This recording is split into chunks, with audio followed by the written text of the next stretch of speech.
Bom dia, Paulo Moura, cientista político, 23 de novembro de 2022.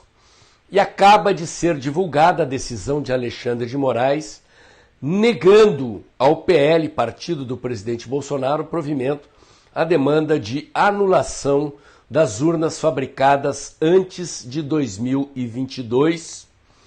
E não foi apenas qualquer negativa. Puniu severamente o partido do presidente Bolsonaro, acusado de litigância de má-fé, ou seja, de agir de má-fé ao acionar o TSE questionando o resultado das eleições. A decisão de Alexandre de Moraes é grave, tem sérias implicações, requer uma análise, é o que eu vou fazer no vídeo de hoje, mas antes eu quero agradecer a você que doa mensalmente pelo Pix e pela conta bancária do canal. É a sua doação mensal que garante a existência deste canal já há mais de 2 anos, entregando informações e análises independentes comprometidas com ideias liberais e valores conservadores. Todos sabem, a receita do canal teve uma queda depois da eleição, ainda tive vídeos desmonetizados, inclusive sobre esse tema, estou arriscado a outras desmonetizações, espero que não. Se você puder pingar ainda o seu Pix antes do fim do mês para manter a receita do canal equilibrada, eu agradeço. Agradeço também a todos que estão comentando, curtindo, compartilhando os meus vídeos, chamando os amigos para seguir o canal.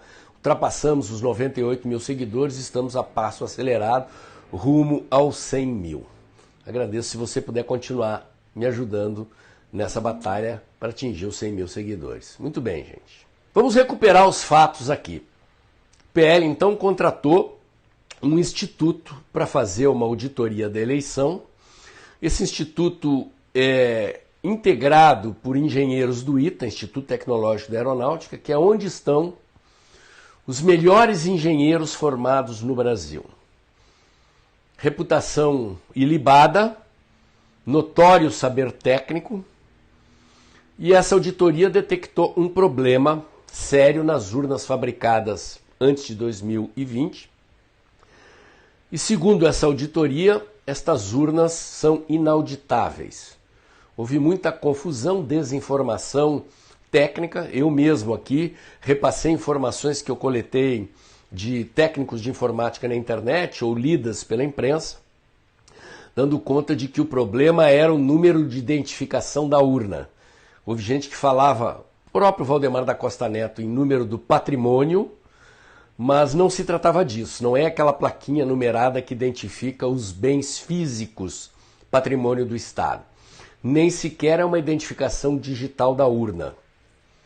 O que os técnicos detectaram é que o log, o chamado log, que é um número específico que identifica cada operação executada pelo software da urna eletrônica, era o mesmo em todas essas urnas, consequentemente não permitia identificar eventuais alterações na operação das urnas. E é isto que impede a auditoria, a comprovação de que o voto digitado pelo eleitor é o voto computado pelo sistema, razão pela qual o PL estava pedindo a anulação destas urnas na contabilidade dos votos do segundo turno da eleição presidencial.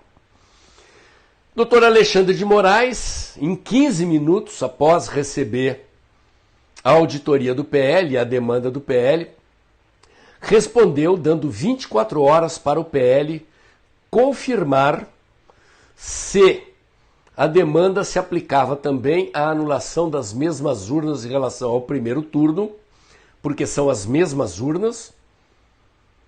Caso contrário, ele iria indeferir liminarmente o pedido. E muita gente imaginou que o que Alexandre de Moraes estava pedindo era acesso aos dados da auditoria sobre o primeiro turno. E, na verdade, esses dados já estavam no relatório que o PL entregou, porque as urnas são as mesmas, a auditoria foi feita durante toda a eleição, mas o problema foi detectado após o segundo turno. Não era isto que Alexandre de Moraes estava pedindo. Alexandre de Moraes pediu que o PL se manifestasse dizendo se aceitava a anulação também das urnas do primeiro turno, e o PL ingressou com uma medida complementar na tarde de hoje, quarta-feira, reafirmando que estava pedindo apenas a anulação destas urnas específicas no segundo turno. Conforme havia anunciado, então, Alexandre de Moraes negou o provimento ao pedido do PL, multou o partido em 22,9 milhões de reais, que é o que ele arbitrou que seria o valor da causa, suspendeu o fundo partidário do PL e acusou o partido de litigância de má-fé, ou seja, de acionar a justiça com intenções ilegítimas, não justificadas. Bom, gente, o que temos aqui?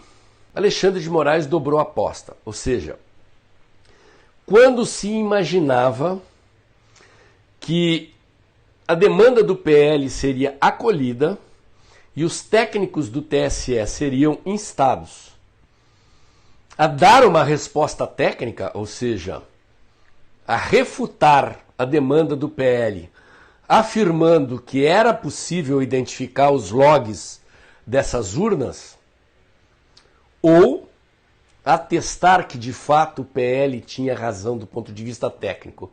E aí a questão iria à decisão, imagino eu que dada a importância da demanda do plenário do TSE, não foi o que aconteceu. Utilizando um artifício, digamos assim, regimental, se é que o termo se aplica, negou liminarmente sequer analisar a questão técnica. A consequência imediata disso é um desrespeito grave à enorme dúvida que paira sobre uma parcela expressiva da sociedade brasileira que tem o direito de saber se o seu voto foi computado corretamente e se o resultado da eleição expressa de fato a vontade da maioria. Há uma outra questão grave revelada pela auditoria do PL, que é a violação da privacidade do voto. Os engenheiros do ITA constataram que quando as urnas travam e são reinicializadas, ou seja, desligadas e religadas, elas registram os votos e identificam quem votou em quem votou, o eleitor que havia votado antes da urna apresentar o problema técnico. E são centenas, talvez milhares de urnas que apresentaram este problema. Para vocês entenderem do que se trata, é muito parecido com aquilo que acontece quando o nosso computador trava e a gente liga e desliga. E se a gente estava utilizando ali um arquivo do Excel, do PowerPoint, do Word, o software do sistema, o sistema operacional, ele recupera total ou parcialmente o trabalho que vinha sendo feito para a gente não perder todo o trabalho. É mais ou menos isso. A urna recupera a informação sobre os votos que haviam sido depositados antes dela voltar a funcionar e dos eleitores voltarem a digitar os seus votos. E quando isso acontece, fica registrado e é possível identificar quem votou e em quem votou. Ou seja, violação do direito constitucional dos eleitores ao sigilo do voto. Não fosse apenas a auditoria do PL, a auditoria dos militares, que não era uma demanda judicial, só podem demandar a justiça eleitoral candidatos e partidos. Do meu ponto de vista, isso é uma falha do sistema legal, qualquer cidadão contrariado deveria poder demandar. A auditoria dos militares constatou outras falhas no sistema e o doutor Alexandre de Moraes simplesmente tomou uma decisão análoga. Não é idêntica, mas na prática é a mesma coisa. Engavetou e disse que vai encaminhar as vulnerabilidades do sistema identificada pelos militares para aperfeiçoamento futuro do sistema. Nunca tivemos uma eleição tão fiscalizada e auditada como essa. O fato é que está não obstante o que diga a imprensa, que é cúmplice do candidato que o TSE escolheu, de forma parcial ao longo de todo o pleito, está evidente que o sistema eleitoral eletrônico brasileiro, ao contrário do que sempre disseram as autoridades eleitorais, não apenas é vulnerável, como é muito vulnerável, como é muito cheio de falhas. Falhas como ficou atestado pela auditoria do PL e por outras auditorias privadas, cujas informações se tornaram públicas nas redes sociais, favoreceram um candidato, o candidato escolhido pela Justiça Eleitoral, em detrimento do candidato da parcela dos eleitores que quer um esclarecimento, quer justificadamente um esclarecimento. A investigação da denúncia, o pedido de solução, do ponto de vista legal, seria uma obrigação da autoridade encarregada, do funcionário público encarregado de gerir um sistema que apresenta falhas, que está sujeito a uma demanda popular e de um partido político que solicitou esclarecimento e recebeu como resposta negativa. Não uma, mas mais de uma negativa, que vem na sequência de atitudes de censura, de abuso de autoridade daqueles a quem caberia investir na saúde e na transparência da nossa democracia. Neste momento, e aqui vai uma mera constatação, não é uma defesa de atitude, os olhos do povo brasileiro se voltam para as autoridades militares. Há prevaricação, há abuso de autoridade, há desrespeito à Constituição naquilo que diz respeito à liberdade de manifestação, de reunião, de organização? Se há, como parece que há, a quem cabe tomar uma atitude legal, constitucional, de devolver a normalidade democrática às instituições políticas e jurídicas deste país. Ou algo é feito para corrigir essas distorções, ou seremos obrigados a concordar com aqueles que dizem que não vivemos mais numa democracia.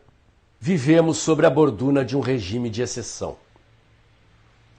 Em pleno século XXI, num país das dimensões e da importância política e econômica do Brasil, que diziam os políticos e os cientistas políticos, encaminhava-se para a consolidação da democracia, e o que se vê na prática é um país caminhando no sentido oposto.